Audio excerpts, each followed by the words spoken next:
Mhm. Yeah.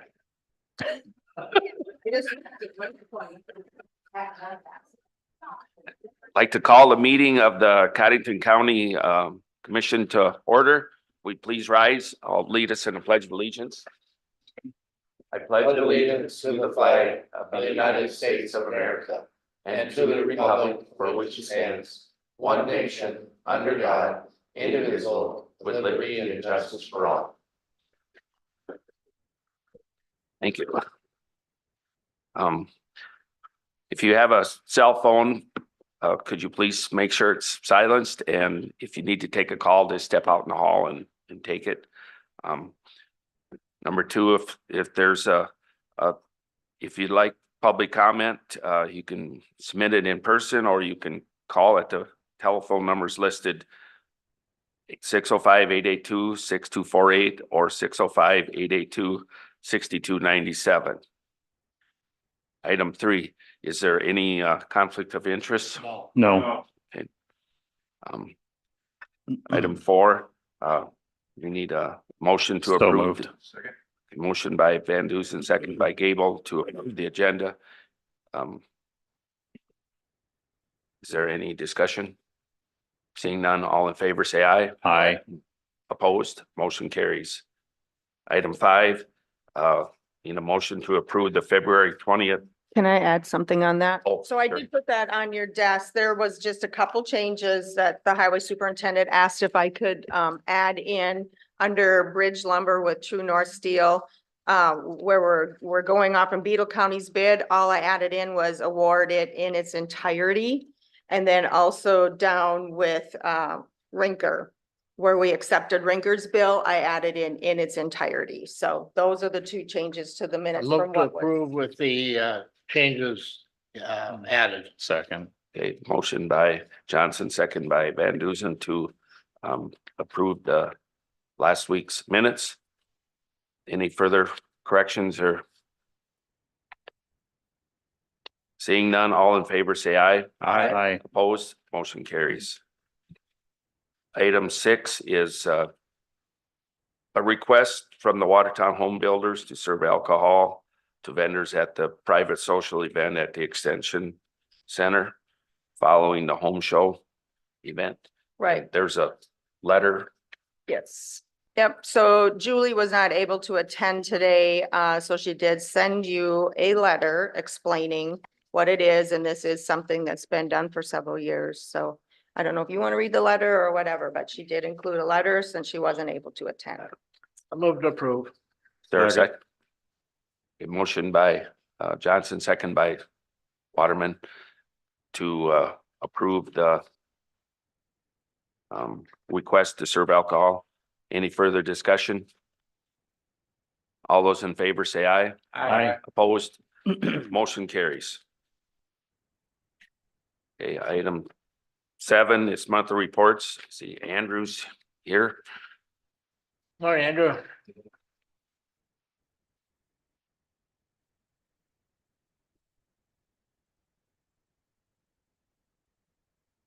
Over the last month, we've started preliminary talks to do a drill with a local community partner.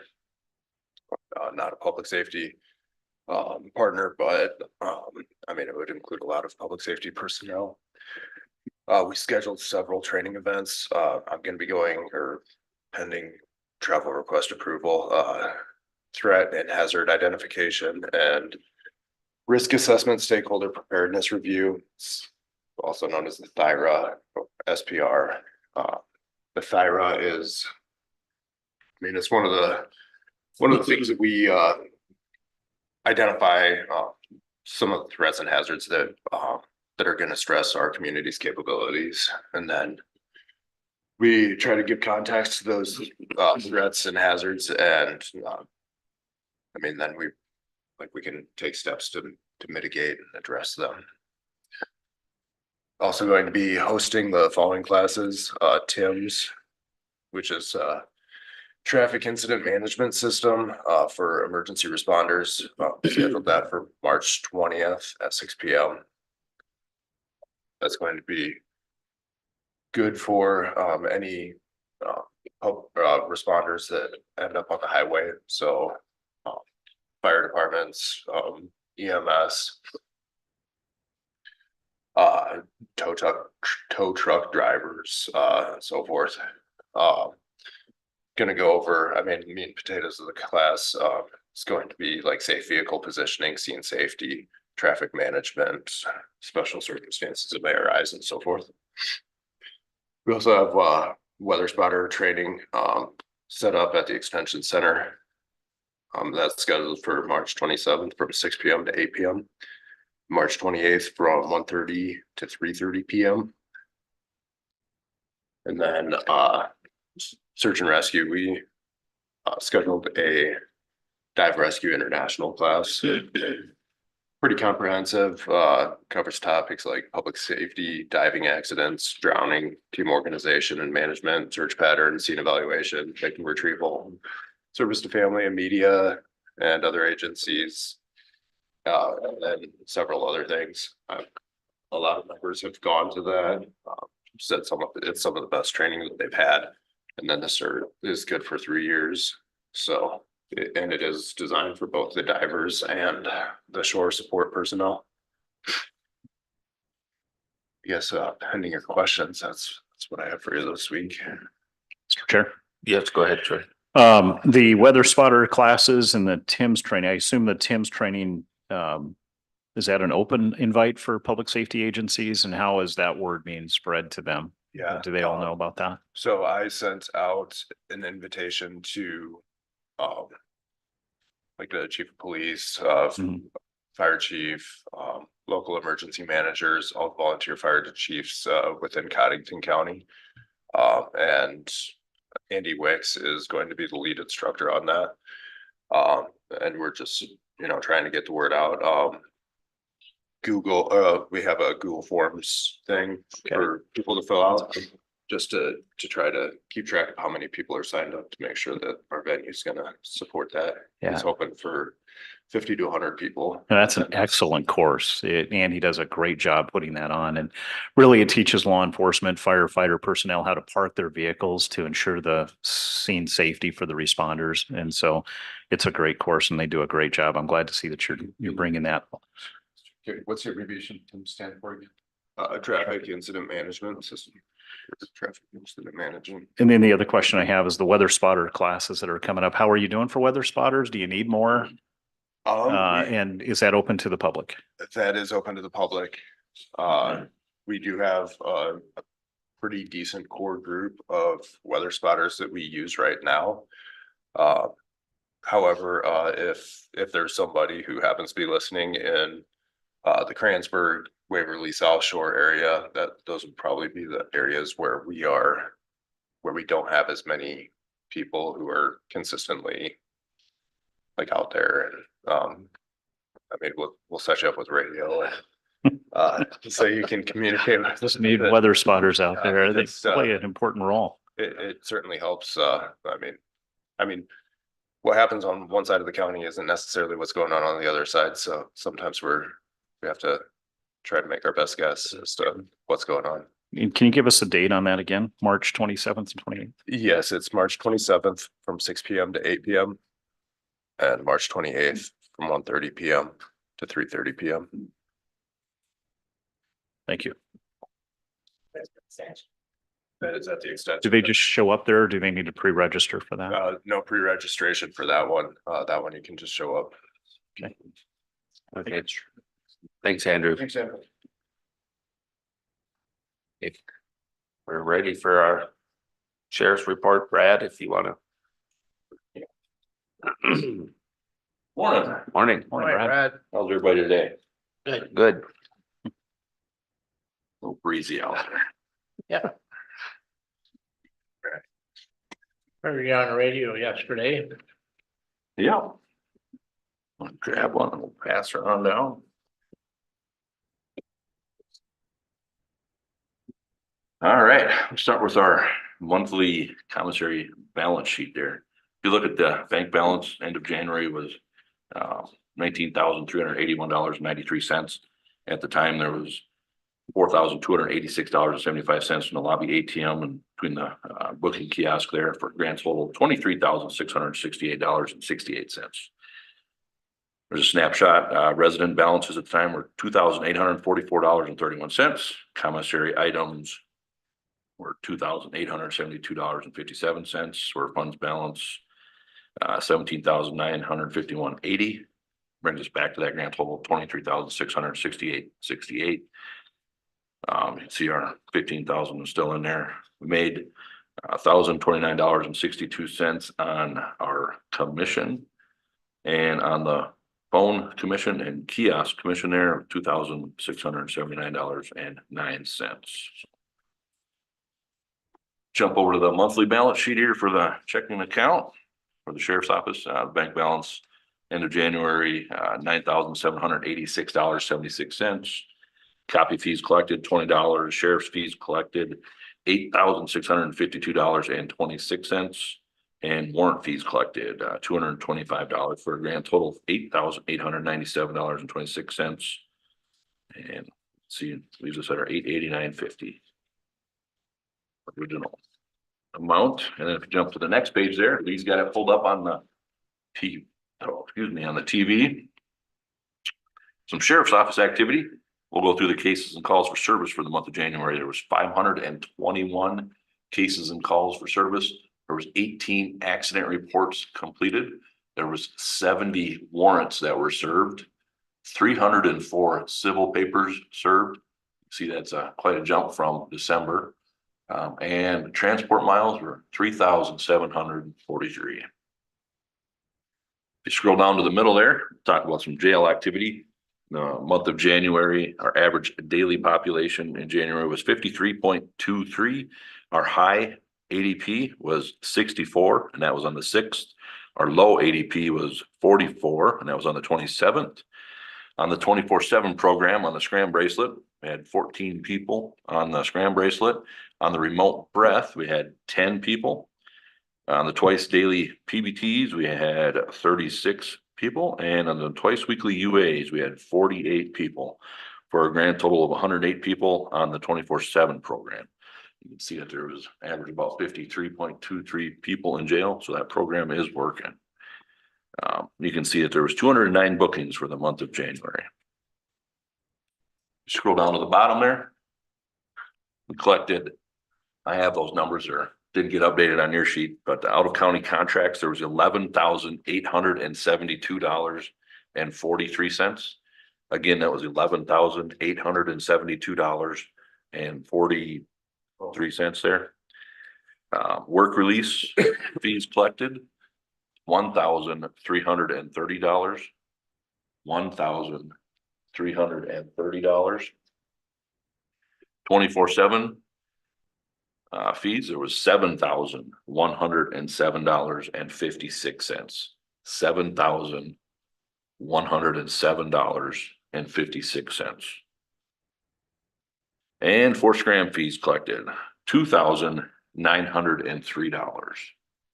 $2,903 Scram fees collected.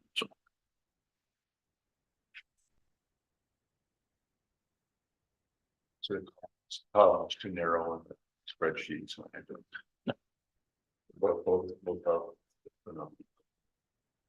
any questions on the monthly report there?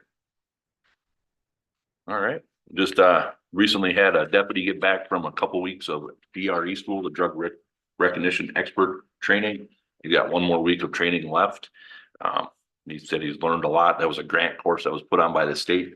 He was accepted for because of his activity and his work that he does here on DUI arrests and drug arrests. So kind of excited to be able to have that person get out on the road and get up and going with his trainings. Any other questions? Just to add to that, if I can, Sheriff. Sure. That's a very difficult course. That is, yeah. And when they classify you as an expert in that area, you have to undergo a lot of training. Does he have to go to Arizona? He's got to go to Arizona for a week here. Okay. Yep. How long is it again? It's a 3-week class. It's 2 weeks they put on in Sioux Falls. And then you have to spend a week at a larger city that they have a lot of drug activity and Phoenix or and somewhere. yeah, like that. Phoenix or Vegas, or they pick a big city like that. And you spend your whole time out there pretty much with an officer, going from scene to scene and critiquing and using your skills to become an expert, Mhm. on people that are using drugs. Yeah. Hmm. It's really neat. It's a great resource for the Yep. county. Wow, that's super. Yeah. Something that'll be nice to be able to use in the jail and out on the road. Sure. Um, we can go down to item number 8. We need to approve the purchase of a evidence locker for the sheriff's department is budgeted. If Okay. you want to explain. I sure can. I did budget for 2024 to place a evidence locker for the chain of custody of our evidence. Right now, we have an evidence lab with a bunch of cupboards in it. Troy knows what I'm talking about here when I'm talking about evidence locker. They're gonna build a locker with several different size lockers in there, some for long guns, some for smaller evidence like drugs or you name it, whatever it may be. The officer will be able to put that in there, close it, secure it, and lock it. And then nobody can get in there. We got someone outside there that's excited, so. But as soon as we lock and secure those items, the evidence custodian will be the next one that can go and Mhm. deal with that, so. Yeah. Helps with stuff. the chain of custody. There is a. We can't deputy out close there, that late. hopefully he's quieting that down a little bit. Yeah, I think it's taken care of. So yeah, chain of custody is very important on these trials. Like I say, we've obviously got a big trial going on right now, and chain of custody is important. This is a budgeted item. It's coming in a little bit less than I had actually budgeted, so that's a bonus. Oh, okay. That's I'll good. make a motion to approve. Okay, motion by Van Dusen, second by Gable to purchase this evidence locker. Is there any further discussion? 5,250, it looks like there might be some change of possibly on freight depending on when it gets ordered and built, and they're actually gonna build it here locally, so. Excellent. Seeing no more discussion, all those in favor say aye. Aye. Opposed, motion carries. Thanks, Sheriff. Thanks, All right. Brad. Thanks. Okay, item 9 is it's just a note that there's the local weed board Townsend Township soup supper and meeting March 4th. That's a Monday evening at 6 p.m. at the Extension Center Complex Expo building. Item 10, is there any abatement applications? Yes, I have one abatement. It's record number 18324. The amount to be abated is $7,095.12. And the reason is that the applicant's property was supposed to be tax exempt, and there was an error that it was put on with the taxes. Okay, motion by Gable, Second. second by Van Dusen, to approve this abatement application. Any And further this was approved by the city as well. It has to go through them because it was within the city of Watertown. Sorry. That's probably one of the highest ones I've ever seen. myself. It, Big one. it was a newer one, so yes. Total amount. Any further discussion? All those in favor say aye. Aye. Opposed, motion carries. Okay, action to approve claims for payment. We have salary claims and I have those laying on your desk. The total amount for February is $729,631.90. Move to approve. Motion by Johnson, Second. second by Gable to approve the claims for payment. Any further discussion? Seeing none, all in favor say aye. Aye. Opposed, motion carries. Okay, I have nothing for 12 or 13. okay, skip down to 14. Travel requests. Yes, there was several of those. One is emergency management to go to threat and hazard identification and risk assessment and stakeholder preparedness review. The other one is individual from Extension for the 4-H online and fair entry training. And the third one is the Community Service Office to go to a meeting. Move to approve. Motion by Johnson, second by Gable to approve the travel request. Any further discussion? Seeing none, all in favor, say aye. Aye. Opposed, motion carries. Okay. Public notices, where there's possibly gonna be a quorum of commissioners. There's South Dakota Pipeline Association meeting is February 28th, 5:30. The CJAC committee is February 29th at 5:30 at the Codington Courthouse. The Weeds Townsend Township meeting is coming up March 4th at the Extension Center. And then on the 13th is the Sioux Valley Commissioner Association meeting at Huron.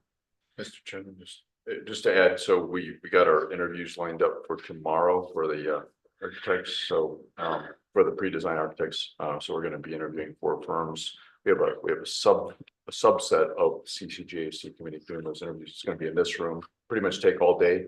It's a public meeting, but we're gonna kind of handle it a little bit like an executive session. I mean, people can come and observe, but we want to be fair between the architects, so we're gonna shut the doors while the interviews are going on.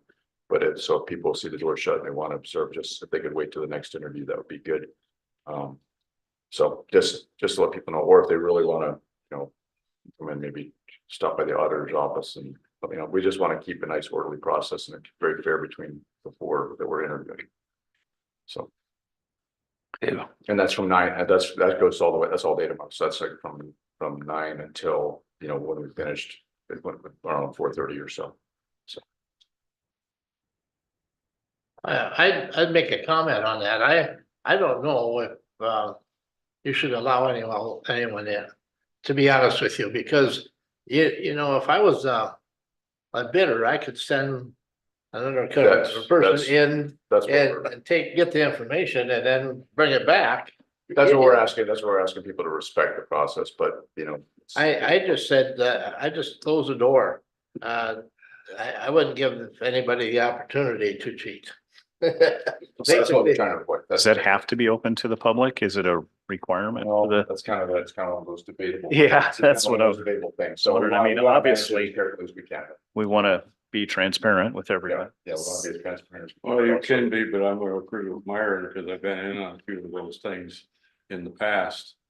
And you'll do whatever you can to get a hedge up on somebody else. Can I add something? These are RFPs. They've already been submitted, correct? You're just kind of Yeah, going oh, through them. So, I Yeah. mean, how can they change that at that point? So they're gonna just present, Yeah. proposal. I don't think you can change anything.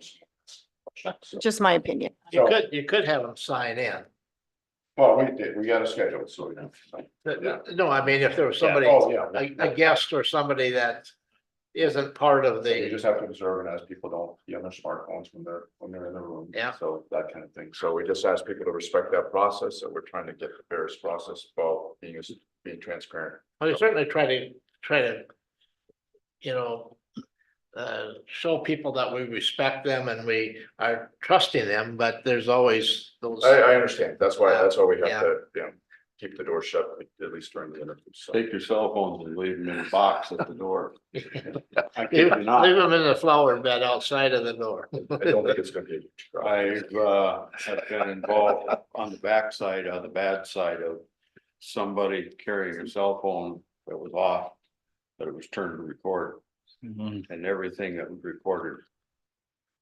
Well, I'm sure we'll handle it in the proper way that we can, and I guess I would not be opposed to, like, at the planning and zoning, we sign in so we know who is there or not, and it's just that we got a record. Yeah, that's I mean, good. and it's okay if they're really interested and they're here, it's known that they're here, there's nothing wrong with that. So, No, I was just saying the downside of it is you've got recording devices that everybody carries in their pocket and you don't even know it's on. Well, that could be any time though. Yeah. I mean, it It is, does happen. that's today's world. I think that transparency with this is fine. So yeah, if you want to come watch, come watch. That's great. I'm not talking about transparency, I'm talking about giving information to the next bidder. you know. Right, And right, we're but trying- the, yeah, trying to be careful about that. That's Yeah. exactly. And that's exactly why they report yep. Okay, thanks, Lee, or Commissioner That's it. Gable. I believe Um, everybody's good. Is there item 16, any old business? Just to continue on the CCJSE theme, so basically the one big agenda item on the 29th, so Thursday after we do the interviews tomorrow is just to take action to recommend one of those four to us as commission, so. Any other old business? Any new business? I do have some new business. So we have been receiving opioid payments the last few years. That's something that has started. I received notice, and we'll see if that all the way it comes into fruition, that we should receive in this first round $26,620.93. Yesterday, we took in several checks that came to $13,468.83. So right now, the amount, once those checks are deposited, will be $24,424.96 in the opioid. There has not been any of those dollars spent. I think the state's attorney would like to have conversations with you folks to see maybe where that can be best utilized. Yeah. So Yep. going forward, but that is, right now we have $24,424.96. Wow. And hopefully receive the additional 13 yet. I think we did have a short discussion about this at one other time, to earmark that for some really specific area. It is very specific of where you can utilize that and use that. I think I've sent that out and I can do it again. Becky is aware of those Requirements. requirements that, yeah. Yep, you'll be good. Thanks, Brenda. You're welcome. Item 18, it's now time for any public comment. Seeing any or hearing any. If there's any commissioner comments, Mr. Chair, just kind of picking up on the theme that the auditor mentioned.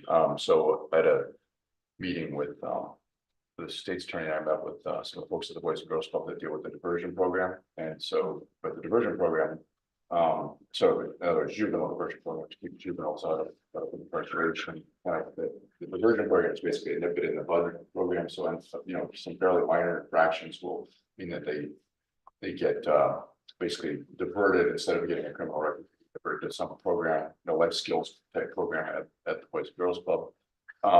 And for each successful completion, we get the county gets, I want to say $250. So that total right now it's pretty significant. I want to say it's 80-something. Yes, 80-some thousand this year was what, well, last fall. So that needs to go back into the diversion program, but we're gonna, so we'll get a report maybe the next couple of weeks from the Boys and Girls Club about how that's going, because it's interesting and it's useful for us to know. We kind of have to feed that back into that program though. I mean, that's kind of the way that works. There's also a bill in the legislature about raising that amount from 250 to a higher amount. So that's going on right now too. So You'll be seeing that on March 12th. yeah, they scheduled it for March. Put it on the Okay, agenda. great. Yeah, Yes. all right. thanks. I did have another open item, so. If nobody else does. Go ahead. Okay, Commissioner Gable. so, Senate Bill 201 deals with carbon capture pipelines, and, just so I've got at least one question about why the County Commissioners Association, statewide County Commissioners Association has not taken a position on that, either for or against. I mean, the bill itself kind of has some stuff for counties and some stuff that you kind of ask the question about local control. And then among county commissioners across the state, there are varying opinions. So that's the answer to that. That's why it's basically we're taking a neutral, just not taking a position on it. So I did get a question about that. So that question is probably in some other folks' minds. So I happen to be one of the reps that sit on that committee. So just to let everybody know what's going on with that bill. Mr. Chair, Yes, since go. Lee's talking, Commissioner Gable's talking about legislative stuff, I guess I can just mention this, that House Bill 1092 is up for debate today at 2 o'clock on the Senate floor. Hopefully it won't be deferred. It was deferred yesterday after an amendment was made by Senator Maher. So we're continuing to watch that. That's the 911 funding bill. It is supported by South Dakota Municipal League, the County Commission Association, as well as the Chiefs Association, Sheriff's Association. So there's a lot of support out there for it, but we're just watching that closely. When is that debated, Trey? 2 o'clock Today? today on Okay. the Senate floor. Yep. Okay. And that's important for counties to watch that. So, Thank you, Commissioner Yep. Van Dusen. Is there any other commissioner comments? There's no need for item 19. Any need for exec? I- We don't need. I haven't Well, heard of it. adjourned. Is there a second? I'll second. All those in favor, say aye. Aye. Meeting adjourned. Who seconded? Lee? Okay, Stop the. there we go. That's fast. That will help.